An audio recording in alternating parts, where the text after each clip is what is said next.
Salve pessoal, e aí, tudo bem com vocês? Professor Jossano na área. A aula de hoje vai ser sobre gráficos da função do primeiro grau. Se liga aí na vinheta.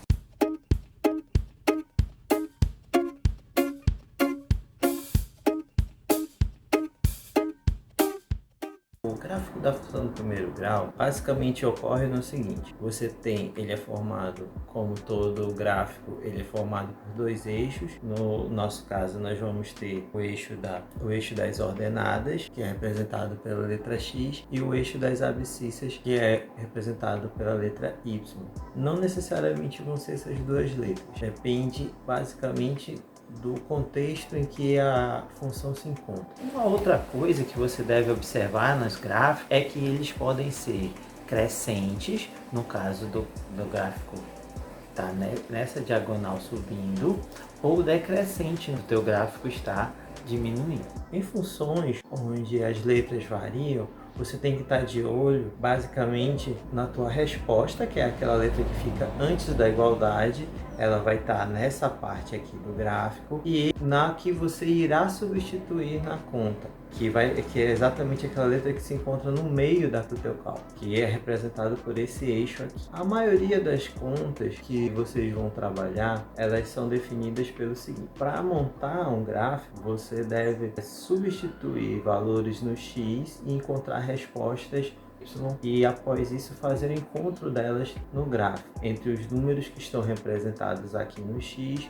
com os números que estão representados aqui no Y. Fazendo essas ligações, você vai ter o encontro delas, que nós chamamos de par ordenado, que é formado pelos valores de x e y, nessa ordem. E em seguida, essas ligações que são feitas, você marca os pontos, que são os pares ordenados, e liga esses pares ordenados, formando o que nós chamamos, enfim, de gráfico. O gráfico, veja bem, vou até falar pertinho de vocês.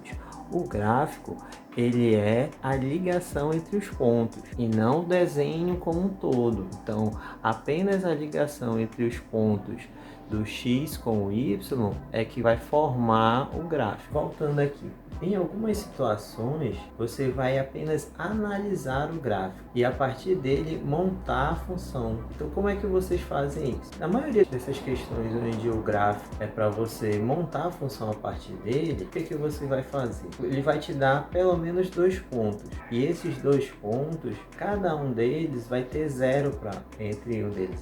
Observe esse exemplo aí que eu vou passar para você. Nesse desenho aí desse gráfico, o que nós vamos ter? Várias ligações aí, iniciando no 50 e ele decrescendo até chegar no 500. Só que você pode observar que cada pontinho desse que aparece no gráfico representa a ligação de um ponto do X com um ponto do Y. Ou seja, esse 100, esse segundo ponto, ele está mostrando a ligação de 100 com 40, assim como o 200 com 30, o 300 com 20, o 400 com 10 e assim por diante. Os pontos que se encontram em cima dos eixos é porque um dos pares ordenados é zero. No caso do 50, que representa o Y, o zero vai vir do X, Então, no caso, o par ordenado aí seria 0 para o X, 50 para o Y. E no ponto lá onde está o 500 representa o X. Logo, para ordenado aí seria 500 para o X e 0 para o Y. Para resolver esse tipo de questão, nós vamos tirar primeiro o par ordenado 0 e 50, que é 0 para o X e 50 para o Y. Substituindo na função, nós vamos ter, no lugar do Y, nós vamos ter 50, no lugar do X, 0. Então, ficaria 50 igual a vezes 0 mais B. Logo, o que a gente vai ter aí? O A vezes 0 vai dar sempre 0. Então, resta apenas a letra B, sendo igual a 50. Então, a gente já tem o valor de B logo de cara. Sabendo que o valor de B é 50, eu pego o segundo par ordenado e faço a mesma coisa. Eu sei que o X vale 500 e o Y vale 0.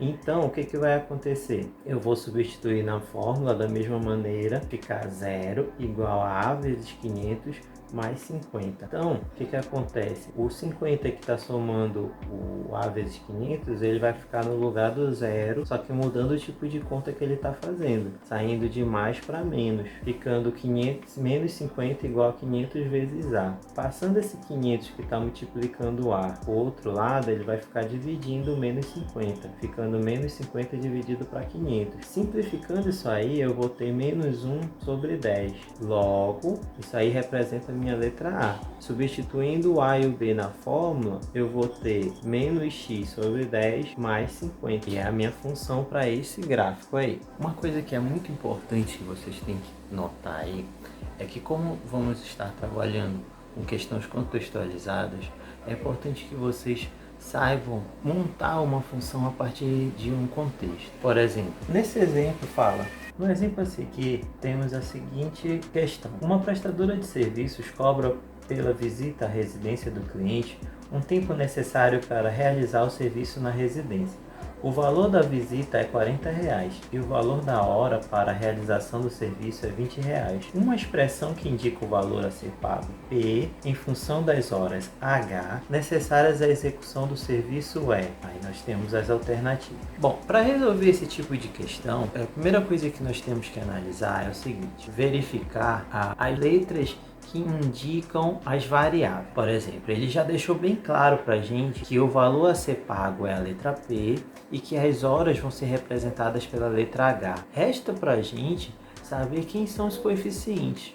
Os coeficientes eles estão inclusos no texto, então basta que você olhe com bastante atenção quem é o coeficiente A e quem é o coeficiente B. Uma dica importante para você saber quem é que vai ser o A e quem é que vai ser o B no texto é saber exatamente quem é que depende de alguma coisa e quem é que não depende de alguma coisa.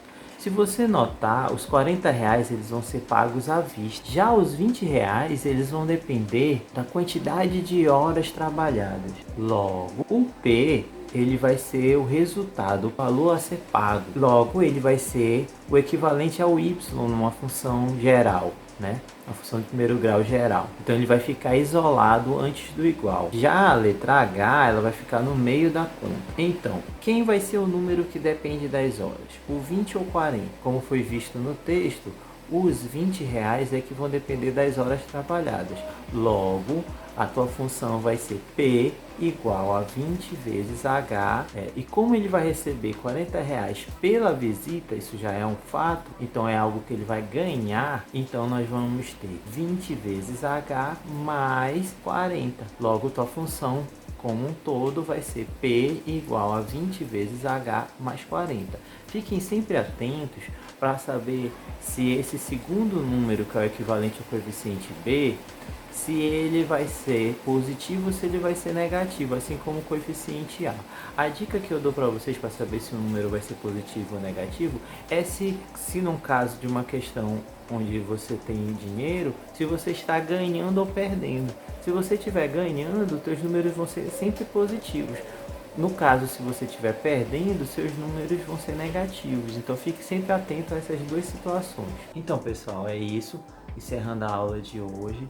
E também estamos encerrando o bimestre. Eu espero que vocês tenham compreendido o conteúdo. Qualquer dúvida é só entrar em contato comigo. Não esquece de se inscrever aqui no canal para você receber logo assim que eu lanço o vídeo. E ativa o sininho, porque aí chega a mensagem para vocês logo de início. Aí você já pode ir estudando antes de chegar o dia da aula. E você pode estar tirando a dúvida tanto aqui nos comentários do vídeo, quanto se você for o meu aluno das escolas estaduais, pode estar entrando em contato no meu WhatsApp privado. A gente se vê na próxima aula com um novo assunto. Um abraço, tchau!